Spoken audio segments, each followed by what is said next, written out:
ही आहे smart city Pune शहरातलं स्वच्छ भारत अभियान. तुम्ही मागं बघू शकता की हा विकासाचा डोंगर लागलाय मागं. तर तुला पुढे जाऊन नक्की करायचंय काय? मी जर महापालिकेत जर गेलो तर इथले हे साफ करेल, खेळायला लहान लेकरांसाठी मैदान करेल. या एका जागेवरून जनता वसाहतीमधल्या एकूण परिस्थितीचा अंदाज आपल्याला येऊ शकतो.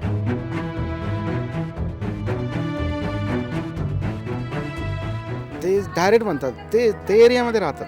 म्हणजे एक चेंज होती लोकेशन त्यांची बोलण्याची की नाही ते एक एरिया खराब आहे डायरेक्ट म्हणतात. तर जनता रिटर्न येण्यासाठी आम्हाला रिक्षा कधीच भेटत नाही. 1 तास रिक्षाची वाट बघत बसावी लागते. जनता वसत म्हणलं की कोणताच रिक्षावाला येत नाही. तर इथं चांगली मुलं राहतात, शिक्षण झालेलं आहे तरी त्यांना मुली द्यायला तयार नाहीत. तुम्ही मगाशी भारताबद्दल बोलला होता की हे भारताचं मॉडेल आहे. हो, आपण भारत उद्याचा भविष्यातला जो भारत आहे ना तो गाव खेडी वाड्या वस्त्या स्लम ह्याच्यामध्ये उद्याचा भारत आहे.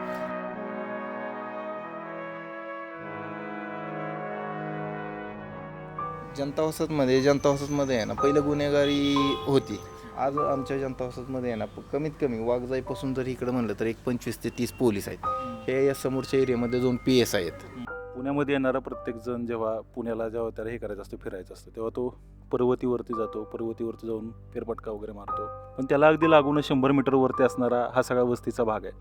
तो कधीच पुणेकरांना म्हणा किंवा पुण्यातले बाहेर जे लोक आहेत त्यांना बघायला मिळत नाही. हे तुम्हाला काय वाटतं याबद्दल? साहेब काय माहिती आहे का, बघायला मिळत नाही असं नाही, पाहायला जात नाही, बघितलं जात नाही.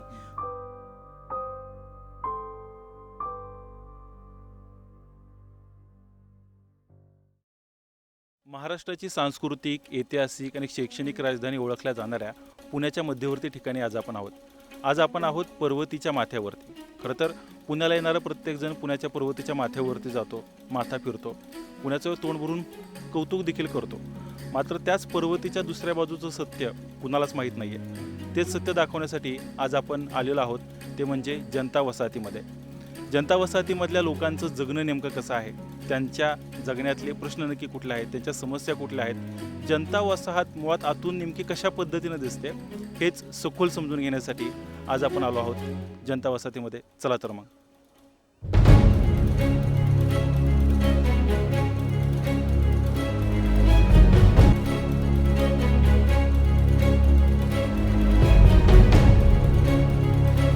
सध्या आपण आहोत जनता वसाहतीमधल्या गल्ली क्रमांक 49 मध्ये. आपण इथे एक ताई आहेत, ताईंना विचारूयात की त्यांचे प्रश्न काय काय आहेत. ताई, मला सांगाल तुम्ही जनता वसाहतीमध्ये केव्हापासून राहताय आणि इथले ॲक्च्युअलमध्ये प्रश्न काय काय आहेत?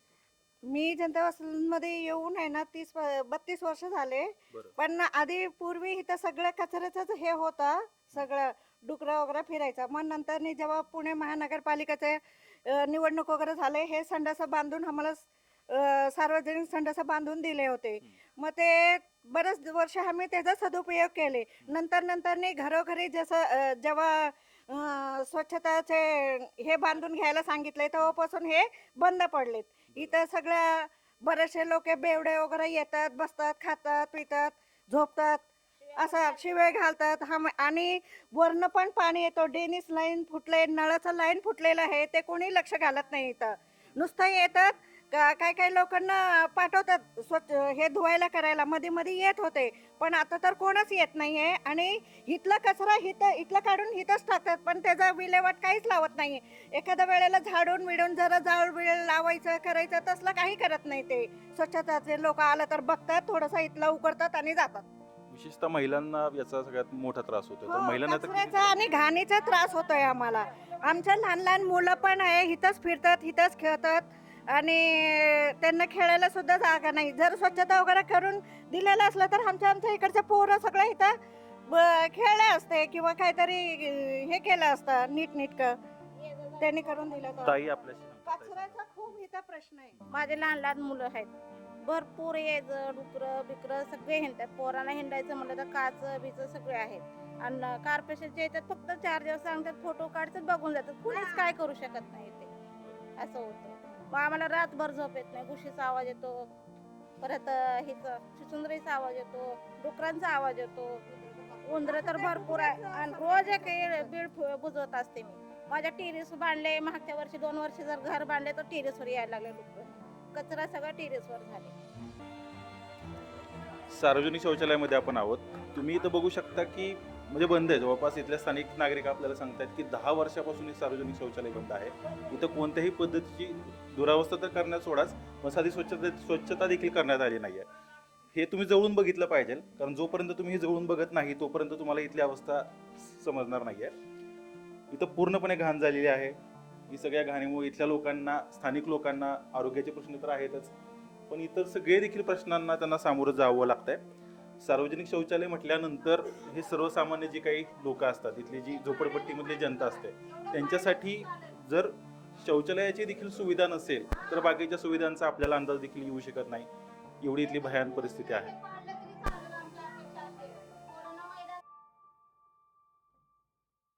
जनता वसाहतीमधला हा एक बोर्ड आहे, पुणे महानगरपालिकेचा बोर्ड आहे. यात लिहिले की लहान मुलांना उघड्यावर शौचास बसवल्याने कॉलरा, टायफॉइड, कावीळ, हागवण यासारख्या रोगांना आमंत्रण मिळते. स्वच्छतागृहामध्ये असणाऱ्या सोयी सुविधांचा योग्य वापर करून त्याची निगा राखणे हे आपलं कर्तव्य आहे. इथल्या नागरिकांना कर्तव्य सांगितले जातात, मात्र इथली स्वच्छता कशी आहे हे एकदा आपण बघूयात. जनता वसाहतीमधली ही परिस्थिती आहे.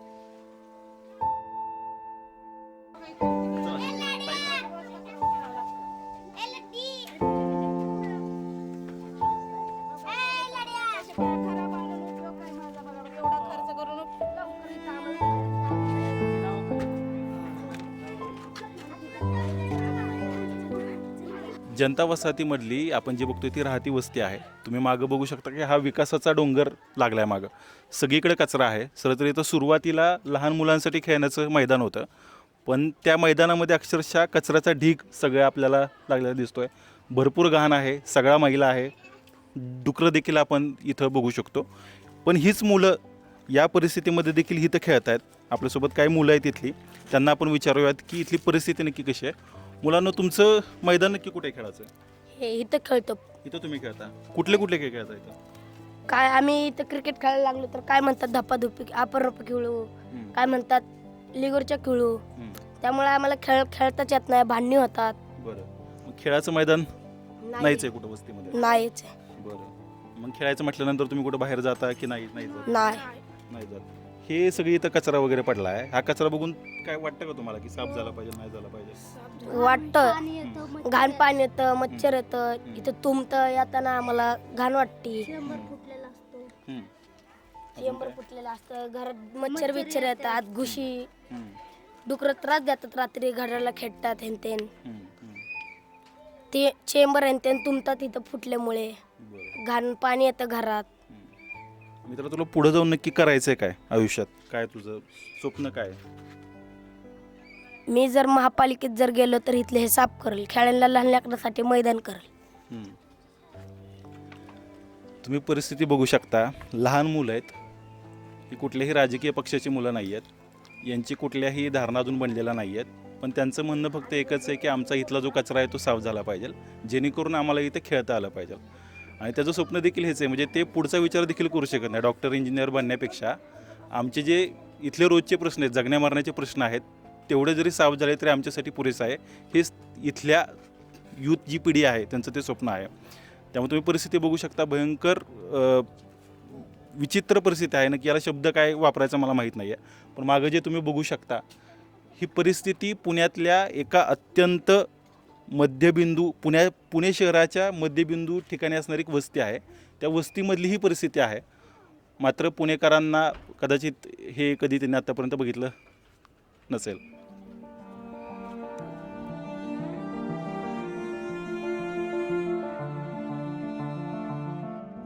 काय सगळं जनावरं वरती टेरेसवर घेऊन येतात कचरा सगळा. मला रातभर झोप येत नाही. तुम्ही राहायला नक्की कुठं आहात? काय इथंच काय शेजारीच माझं घर. शेजारी आहे. हो, मग हा सगळा कचरा तुमच्या टेरेसवर येतो माझं. हा, घरावर येतो, रोज काढते मी सकाळी सकाळी. बरं, हो. पण एवढा सगळा मोठा कचरा आहे. दिवसभर कामाला जावं लागतं. घरी कोण नसतं, आम्हाला संध्याकाळी झोप येत नाही हे कचऱ्यामुळे. असं होतं.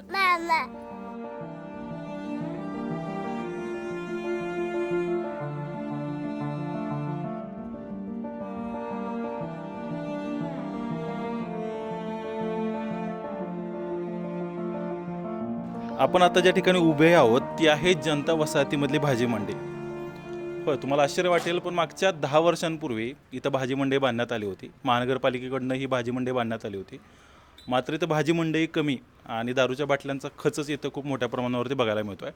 भाजी मंडई तर बनलेलीच नाही आहे, पण ठिकठिकाणी घाणीचे साम्राज्य आपल्याला बघायला मिळतं आहे. सगळीकडे दारूच्या बाटल्या पडलेल्या आहेत. किमान भाजी मंडई नाही झाली तरी चालेल, पण इथली स्वच्छता जरी केली तरी पण फार पुष्कळ काम होईल असे इथले स्थानिक लोक आता आम्हाला सांगतायत. जनता वसाहतीमध्ये अनेक प्रश्न आहेत, आपण त्याच्याबद्दल बोललो आहे. पण जे प्रश्न तयार करण्यासाठी किंवा जे प्रश्न सोडवण्यासाठी जे काही पर्यायी उपाययोजना करण्यात आल्या होत्या त्यापैकीच एक पर्यायी उपाययोजना म्हणजे इथली भाजी मंडई होती.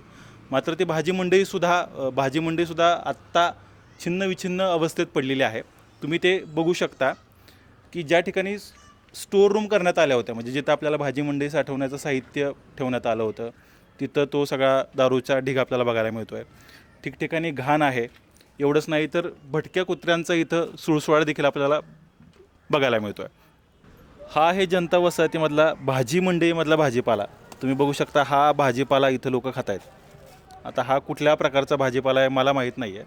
मगाशी फिरत असताना जनता वसाहतीमधले प्रश्न काय जेव्हा मी विचारलं तेव्हा लोक म्हटले की भाजी मंडईमध्ये जाऊन या. तेव्हा असं वाटलं की भाजी मंडईमध्ये भाजीपाला भेटत असेल किंवा त्यांचे काही फेरेवाल्यांचे प्रश्न असतील.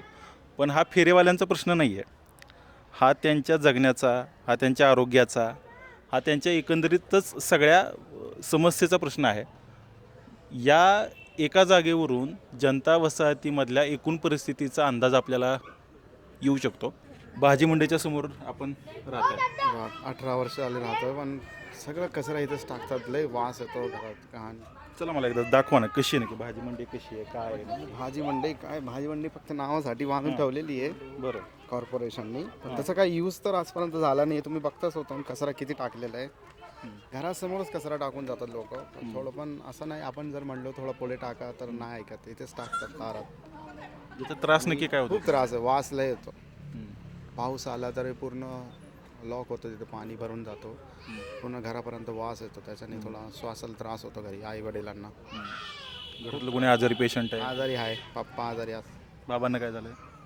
शुगर आहे, मम्मीला BP आहे. खूप त्रास होतो इथे त्याचा. कधी तुम्ही पालिकेकडे म्हणा किंवा कुठल्या ऑथॉरिटीकडे तक्रार कधी केली विचार नाही? आजपर्यंत कोण आलंच नाही. तुम्ही फर्स्ट टाइम आलेले. आता आम्हाला 18 वर्ष आली इथे, पण त्रास आहेच. असं कोण आलेलं नाही आहे विचारायला की तुम्ही फर्स्ट टाइम विचारलं. आम्हाला ते जरा चांगलं वाटलं, कारण आजपर्यंत कोणी आम्हाला विचारलंच नाही की तुम्ही इथे राहता एवढे वर्ष आली, इथे एवढी घाण आहे, पण कोण येत नाही का तुम्हाला विचारायला. कोण नाही आला आजपर्यंत. तुम्ही फर्स्ट टाईम आलेले आहे, तर थोडा आम्हाला जरा पुढे प्रोसेस करा की हे जरा क्लीन करायला, किंवा हे पाळून पार्किंग केली तरी वेल अँड गुड. आम्हाला चांगलं आहे. पार्किंगची खूप मोठी समस्या आहे. खूप इश्यू आहे पार्किंगचा. रोडला तुम्ही बघताय ना, एखादी मोठी रिक्षा जरी आली ना तरी कमीत कमी 15 मिनटं जातात मग त्यांना निघायला. पूर्ण रोड लॉक होतो. तुम्ही दादा काम नक्की काय करता? मी आत्ता बँकेत आहे. बँकेत आहे. हां, कसं वाटतं बँकेमध्ये जेव्हा कळतं? नाही तेच ना, पण कोणाला सांगता नाहीत की मी इथे राहिला आहे. आणि थोडा इम्प्रेशन बॅड होतो ह्या सिच्युएशनमुळे.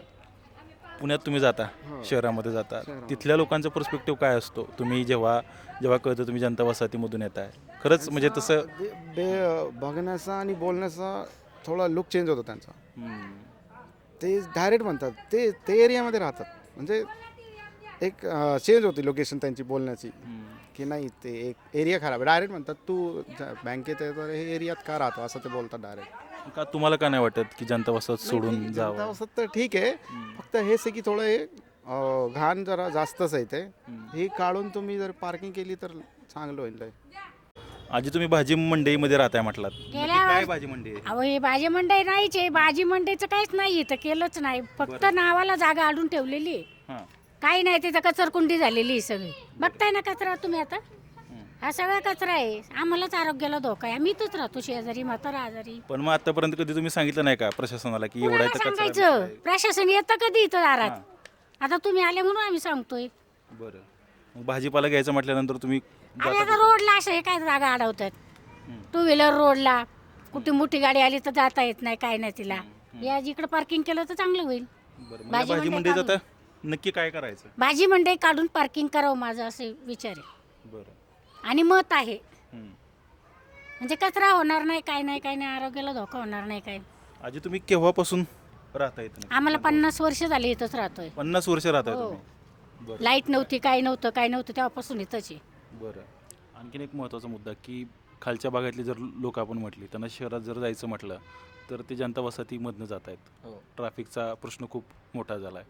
नक्की हा प्रश्न कशामुळे झाला आहे तयार आणि जनता वसाहतीमध्ये कोणती होते? म्हणजे जी लोक शहरात राहत आहेत ते जनता वसाहतीमधनं जायला आहेत तयार, पण त्यांना जनता वसाहतीमध्ये प्रश्न पण बघायला मिळत नाहीत.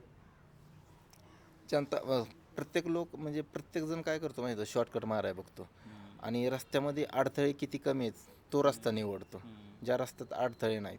त्यामुळे काय झालं, जनता वसाहतीला जो पर्याय रोड, सेंगर रोडला जो पर्याय रोड झाला आहे कॅनॉल रोड, त्या रस्त्यातून काय झालं, वरच्या भागातली म्हणजे वडगाव धायरी म्हणा सेंगर रोडच्या वरच्या भागातली लोक सगळी जनता वसाहतीमध्ये येतात आपल्या चौकात आणि तिथून इकडं नेलॅम ब्रिजवरती जातात आहे.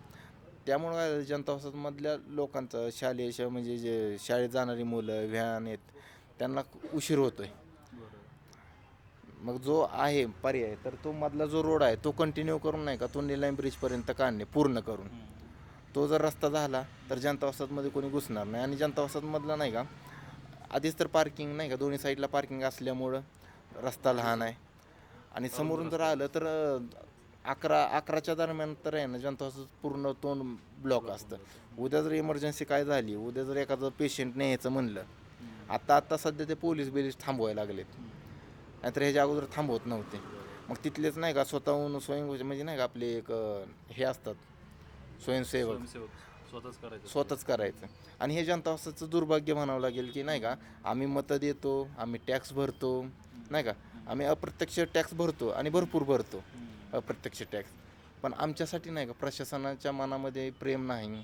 कचरा असो नाही का, पाण्याचा सोडा कचरा जे उचलणं, स्वच्छता राखणे, झाडू मारणे, नुसतं नाही का ते झाडू मारतात पण त्याच्यावरती विशेष लक्ष नाही की व्यवस्थित करतात का नाही, विशेष करतात का नाही. का तर दिसतं तेवढं झाडून जाणे, कचरा लोटून देणे नाही का आणि निघून जाणे. जनता वसाहतमध्ये आम्हाला पण वाटतं ना, आम्हाला पण रस्ते चांगले मोकळे असावे, आमच्या पण मुलाबाळांना खेळायला थोडंसं छोटंसं ग्राउंड असावं नाही. आमच्या पण इथल्या जनता वसाहतमधली मुलं नाही का की एखाद्या खेळाच्या माध्यमातून पुढे जावे, मग बॉक्सिंग असो कराटे असो जे छोटे छोटे खेळ आहेत ते खेळात पण करण्याची मानसिकता नाही कोणाची.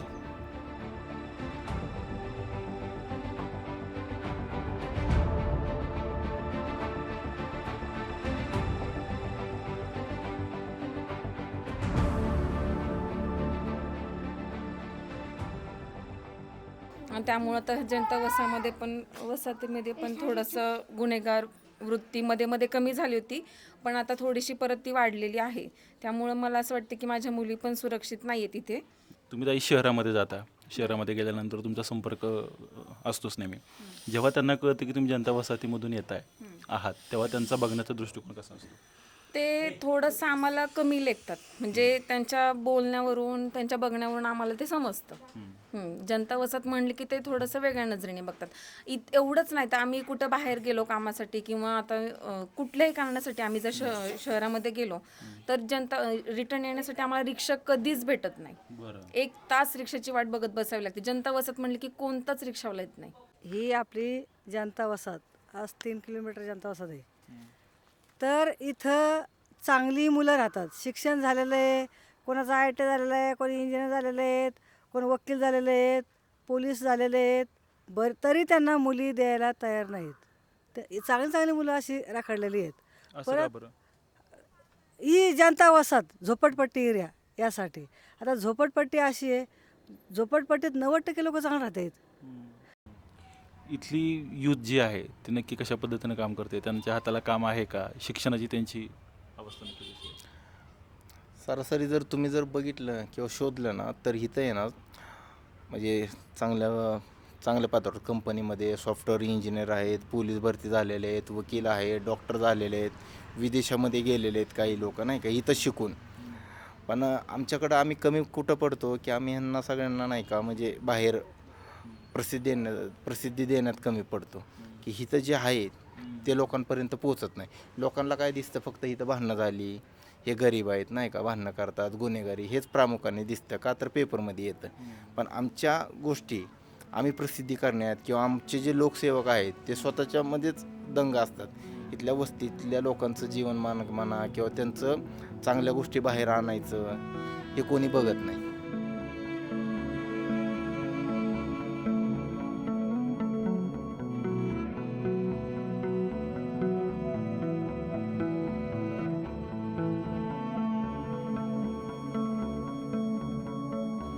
वसतीमध्ये फक्त भांडणच होतात का की नाही माणसं जरा वेगळी पण? आणि गुन्हेगारी वाढण्याचं मुख्य कारण की जे पैसेवाले आहेत, जे बाहेरून येऊन नाही का जनता वसतमध्ये काहीतरी आपलं स्वतःचं राजकीय पोळी भाजण्यासाठी नाही का इथल्या तरुणांना नाही का वर्गणीच्या स्वरूपात म्हणा, मंडळांना वर्गणीच्या स्वरूपात पैसे देतात आणि आपल्याकडे खेचतात.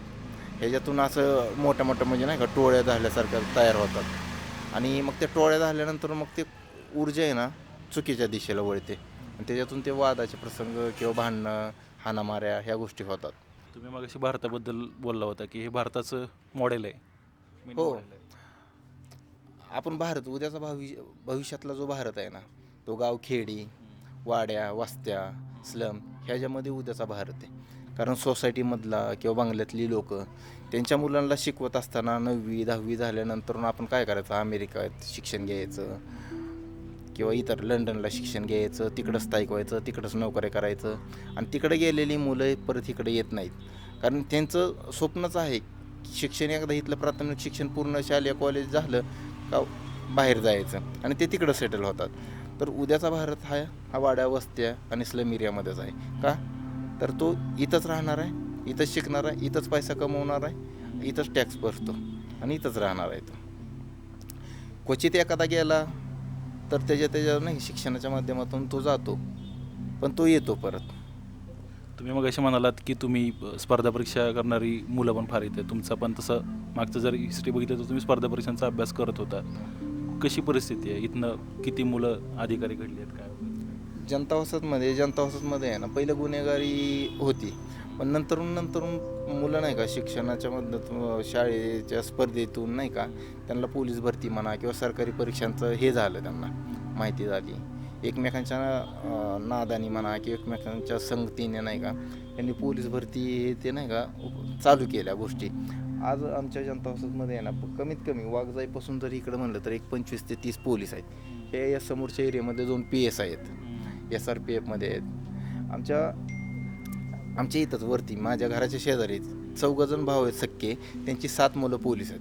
माझी छोटी बहीण पोलीस आहे, माझ्या वरती इथं घराच्या वरती पोलीस आहे. म्हणजे आजूबाजूला आमच्या इथं वातावरण तसंच आहे आणि आम्ही प्रत्यक्ष त्यांच्या सर्वस्व त्यांचं कष्ट आहे, त्यांनी प्रयत्न केलेले आहेत. आम्ही फक्त एक केलं की आपली पोरं पुढची पण पिढी ह्याच्यातच यावी ह्यासाठी आम्ही आहे ना छोटी अभ्यासिका म्हणा किंवा नाही का जिम करा ह्याच्या मागं लागून आम्ही थोडंसं साहित्य ते आम्ही मिळवलं.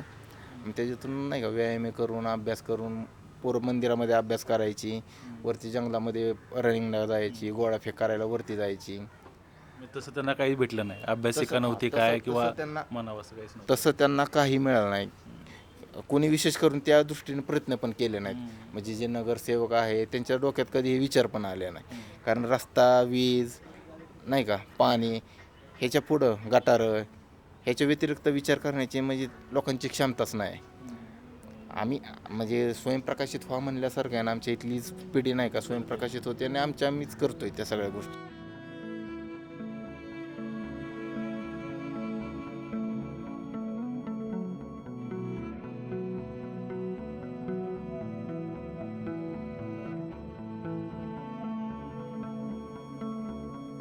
पुण्यामध्ये येणारा प्रत्येकजण जेव्हा त्याला हे करायचं असतं, फिरायचं असतं, तेव्हा तो पर्वतीवरती जातो, पर्वतीवरती जाऊन फेरफटका वगैरे मारतो, अगदी तिथले फोटो वगैरे काढतो.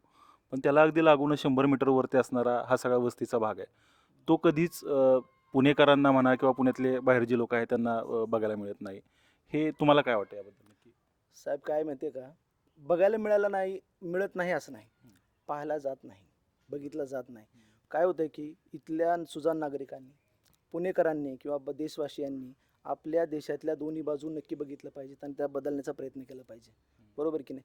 पुणेकर जी लोक बाहेरून येतात, तुम्ही जर एक चांगलं पुणे शहराचं रूप बघताय तर इथंही एक वास्तव राहत आहे, ज्या वास्तवाला अजून अनेक सोयीसुविधांची गरज आहे.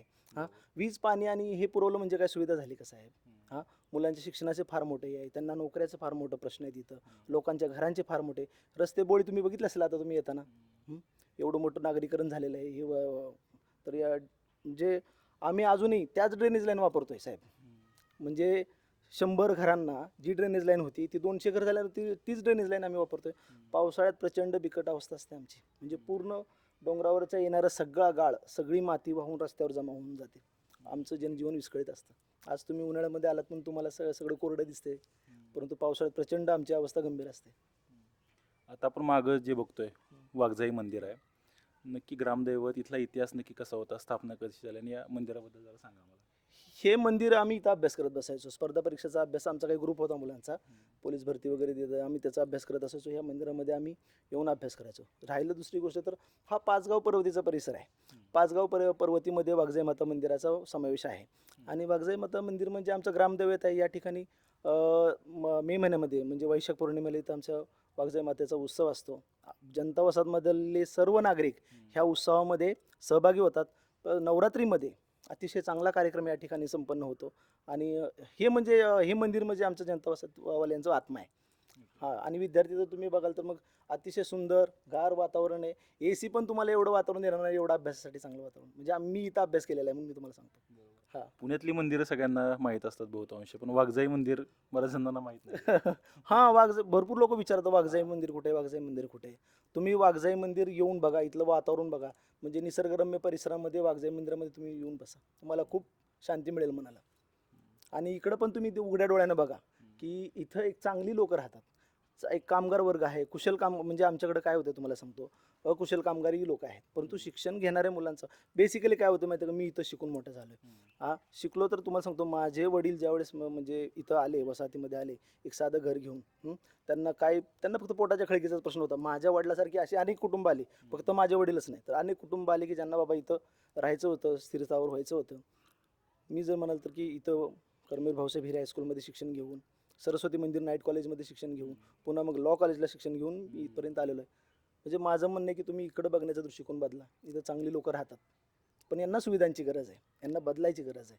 तो बदल नक्की पुणेकरांनी, तुम्ही सुचवलं पाहिजे. तुम्ही शासनाच्या लक्षात आणून द्या की बाबा या लोकांच्या सोयीसुविधा, वीज पाणी दिलं, मीटर दिलं म्हणून काय तुम्ही फार मोठं काम केलंच नाही. अनेक शासनाच्या, पुणे महानगरपालिकेच्या, महाराष्ट्र शासनाच्या योजना आहेत त्या, ज्या इथं येत नाहीत का आणल्या जात नाहीत, आता तो त्यांचा प्रश्न आहे. तुम्ही वकिली पेशात आहात म्हणून हा प्रश्न तुम्हाला विचारतोय. इथल्या जागेचा प्रश्न नक्की कसा आहे? बहुतांश वेळा म्हटलं जातं की रिडेव्हलपमेंट होईल, इथली लोकं उठतील. तर खरंच कायद्याच्या अनुषंगानं तुम्हाला काय वाटतं की हे खरं शक्य आहे किंवा काय काय प्रकरण इथं एक प्रकरण आहे, पण ते न्यायप्रविष्ट आहे. मी याच्यावरती आता भाष्य करू शकत नाही. परंतु एवढी मोठी वसाहत आमचं म्हणणं एवढंच आहे की तुम्ही आम्हाला इथून कुठून तरी स्थलांतरित करण्यापेक्षा तुम्ही आम्हाला आहे या ठिकाणीच आम्हाला, असे पुण्यामध्ये हे प्रकार झालेले आहेत. पुण्यामध्ये ज्या वस्त्या आहेत त्या वस्त्यांना त्या ठिकाणीच त्यांना घरे बांधून देण्याची परवानगी पुणे महानगरपालिकेने दिलेली आहे. तुम्ही आम्हाला तेच द्या ना. आम्ही इथं लहानाचे मोठे झालो आहे. आम्हाला इथून उचलून तुम्ही 250-300 स्क्वेअर फुटाच्या घरामध्ये कुठे टाकताय तुम्ही?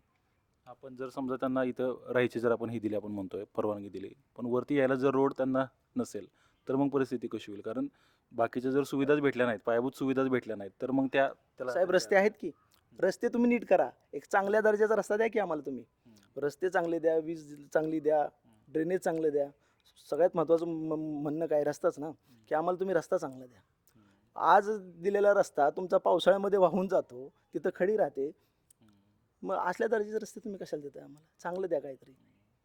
याच्यावरती पर्याय काय वाटतोय? इतर परिस्थिती आहेच, आपण मान्य करतो. मग जनता वसाहतला पुढे घेऊन जाण्यासाठी किंवा जनता वसाहतीमध्ये बदल घडवण्यासाठी, बाहेरच्या लोकांचा जनता वसाहतीबद्दलचा जो काही पर्स्पेक्टिव्ह आहे तो बदलण्यासाठी नक्की काय केलं पाहिजे आणि कुणी काय केलं पाहिजे? हे बघा, हे पुणे महानगरपालिका, महाराष्ट्र शासन यांच्या अखत्यारीतमधला विषय आहे.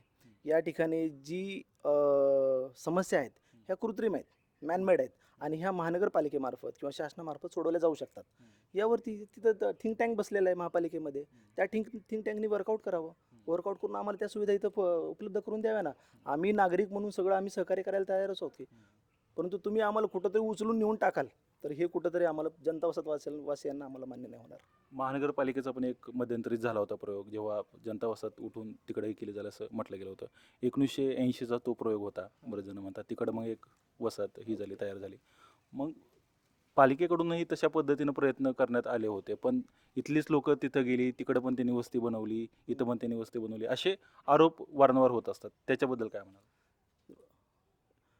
पुनर्वसन झालं मान्य आहे, पण तीच लोक परत आली हे मान्य नाही. तुम्ही आज बघताय की पुनर्वसनानंतरही आज 110 गल्ल्यांची वसाहत आमची उभी आहे. म्हणजे तीच लोक परत आली हे नाही, हे मान्य नाही होऊ शकत. परंतु काय होते माहिती आहे का, रोजगारासाठी ग्रामीण भागातून किंवा परप्रांतीय लोक जी या ठिकाणी येऊन वास्तव्य करतात, आणि सगळ्यात महत्त्वाचा विषय आहे की रोजगार. इथं राहणारा माणूस परवडणारी घरं नाही आहेत, हो. थोडक्यात आपण असं नाही, म्हणू शकतो. अजिबात नाही, अजिबात नाही. नक्की नक्की परवडणारी घरं नसल्यामुळेच मग या वस्त्या या पद्धतीने वाढत चालल्या. अगदी अगदी अगदी अगदी. परंतु कसं होतं की याच्याकडे काय होतं माहिती आहे का, लोकांचा बघण्याचा दृष्टिकोन वेगळा आहे. ते एका पद्धतीनं बघतात की बाबा की मग, आणि त्याला लॉजिक काहीच नाही की तुम्ही बाबा एक झोपडपट्टी करून राहता, किंवा तुम्ही महानगरपालिकेच्या कुठल्या गोष्टी तुम्ही पाठपुरावा करत नाही. बरोबर की नाही. परंतु आम्हाला जर त्या दर्जाचं जर आम्हाला सोयीसुविधा दिल्या तर आम्ही टॅक्स भरू, आम्ही कर भरू. बरोबर की नाही. तशी टॅक्स पेअर लोक आहेत तिथं, आम्ही महापालिकेचे पाणीपट्टीचे घरपट्टीचे कर आम्ही भरतोय. बरोबर की नाही. परंतु ज्या लोकांना वाटतं की बाबा झोपडपट्टीत राहणारा माणूस हा आयतं जीवन जगतो, आयतं महापालिकेचंही करतो, तर त्यांनी तो त्यांच्या मनातले गैरसमज काढले.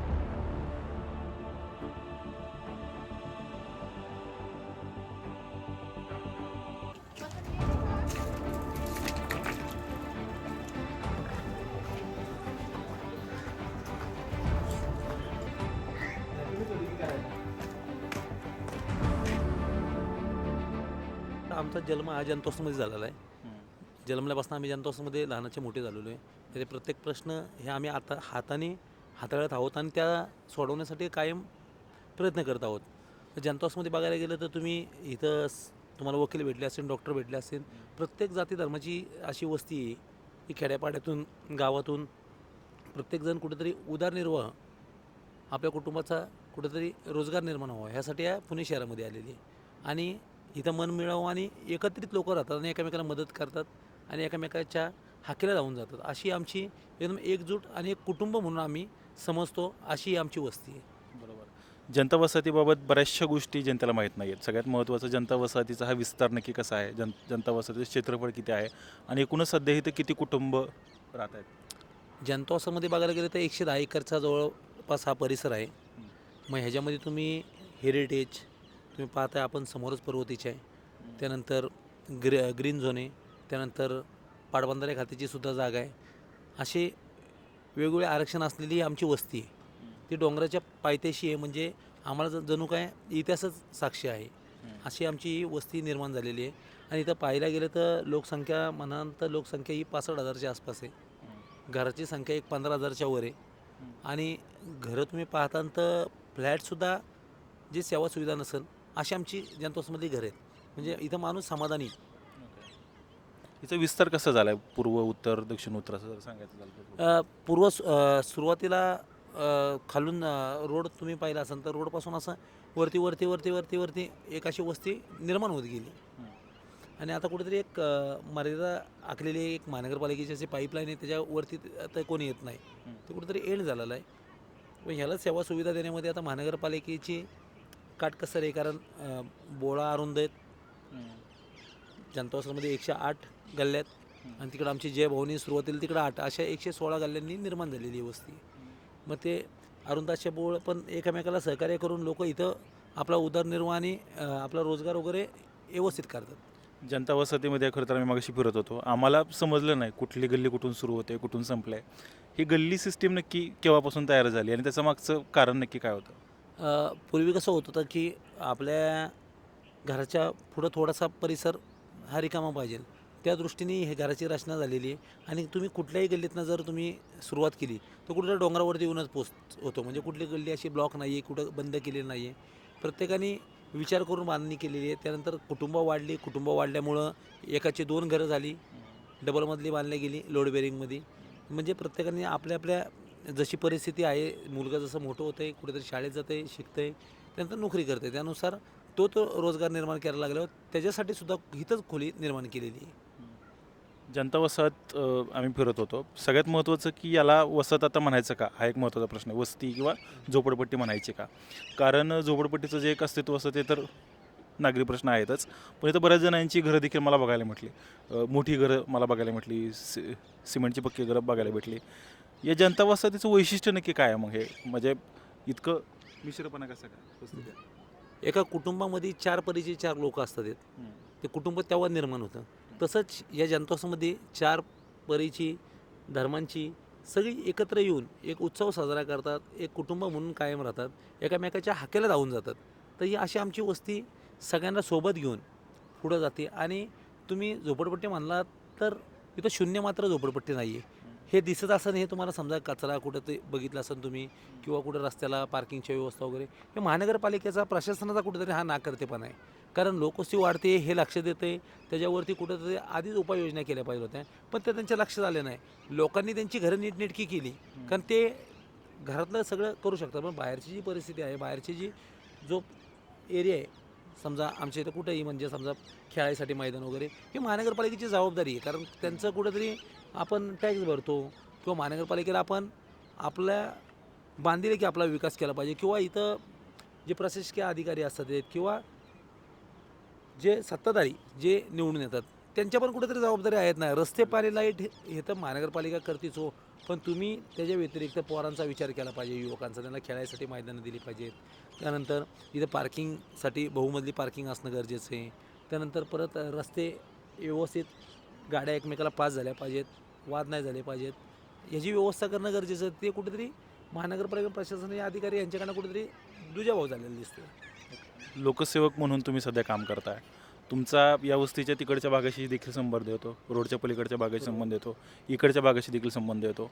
हा इतका फरक जेव्हा तुम्ही बघता सामाजिक, आर्थिकदृष्ट्या किंवा वेगवेगळ्या दृष्ट्यांचा जरी पैलूंचा विचार केला, ही तफावत तुम्हाला नक्की काय वाटते? तुम्ही हे बघून तुमच्या मनात नक्की काय विचार येतात? आता जर पाहायला गेलं, रस्त्याच्या पलीकडे गेलं तर तुम्ही इमारती बघताय, त्या इमारतींमधील फ्लॅटची किंमत बघता तर 1 ते 1.5 कोटी रुपये.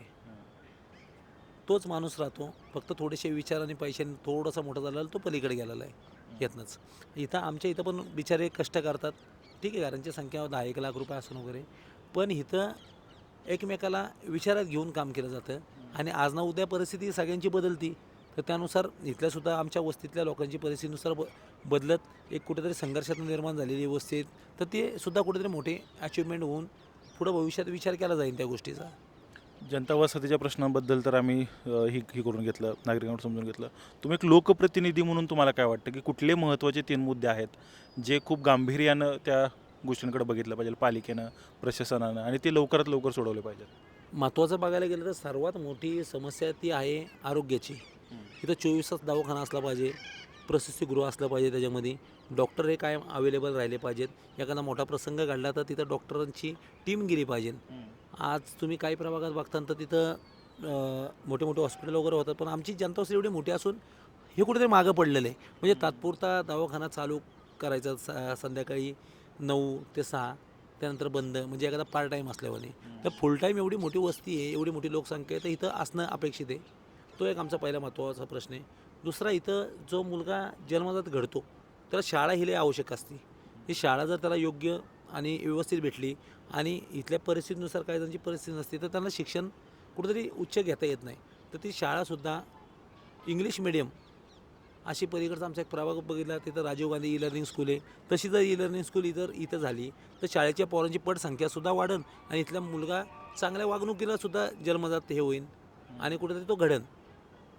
हा एक. आणि तिसरा सगळ्यात महत्त्वाचा जनतोषाच्या दृष्टीने बघायला गेलं तर रस्ता आणि पार्किंग त्यांनी फार विखुरलेली आहे. म्हणजे लोक अस्वस्थ झालेली आहेत, बाहेरच्या गाड्या जनतोषमधनं जातात आहेत, त्यामुळे इथल्या स्थानिकांना भरपूर त्रास होतो. शाळेत जायला पोरांना उशीर होतो, कामाला जायला उशीर होतो, सकाळची ट्रॅफिक जाम होती, कारण रस्त्यावरती गाड्या लावल्या जातात, कारण पार्किंगची व्यवस्था नाही आहे, आणि त्यामुळं 2 गाड्या पास व्हायला कठीण होतं, आणि कुठेतरी मग त्याचा कुठेतरी मनस्ताप होतो लोकांना, आणि चिडचिड होती, ती कुठेतरी सुधारली गेली पाहिजे, कारण तेच होणं अवघड आहे. जनता वसाहतीमध्ये सकाळी 6 वाजल्यापासून आपण फिरतो आहे, संध्याकाळचे जवळपास 7 वाजलेले आहेत. जनता वसाहतीमधली लोकं नक्की कशी आहेत, जनता वसाहत कशा पद्धतीनं काम करते, तिथले सामाजिक प्रश्न नक्की कसे आहेत, तिथल्या त्या लोकांच्या जगण्या मरण्याचे प्रश्न नक्की काय आहेत हे समजून घेण्याच्या सखोलच्या माध्यमातून आपण एक छोटेखानी प्रयत्न केला. तुम्ही माझ्या मागे बघू शकता की पर्वतीच्या पायथ्याला काही पर्यटक आलेत, पुण्यातनं ते आलेत. अर्थात त्यात तरुण पिढी आहे, बरेचसे जे काही शिक्षित लोक आहेत हे देखील आलेत. त्यांचा महत्त्वाचा उद्देश आहे की पुण्यातला हा जो टोलेजंग इमारतींचं दृश्य आहे हे त्यांना बघायचं आहे. अर्थात हे दृश्य सगळ्यांनाच मनमोहक वाटेल अशाच पद्धतीचं आहे. पण त्याच बाजूला त्यांच्या अगदी 100 मीटरवरती असणारी खालची पायथ्याकडची जी काही झोपडपट्टी आहे आणि त्या झोपडपट्टीचे जे काही प्रश्न आहेत हे त्यांना बघायला मिळतील का, त्यांची गुंतागुंत त्यांच्यापर्यंत पोहोचेल का, हा एक महत्त्वाचा प्रश्न आहे. खरं तर जनता वसाहतीच्या एकूणच सगळ्या अंगांचा अभ्यास आपण त्यांची माहिती आपण आजच्या सखोलच्या माध्यमातून घेतली. जनता वसाहतीची ही स्पेशल स्टोरी तुम्हाला नक्की कशी वाटली ते आम्हाला सांगा. आणखीन अशाच ग्राउंडवरच्या स्टोरी, त्यांचे खरेखुरे प्रश्न समोर आणण्याचा प्रयत्न सखोलच्या माध्यमातून नक्कीच असणार आहे. त्यामुळे सखोलला फॉलो करा, लाईक करा आणि शेअर करायला विसरू नका.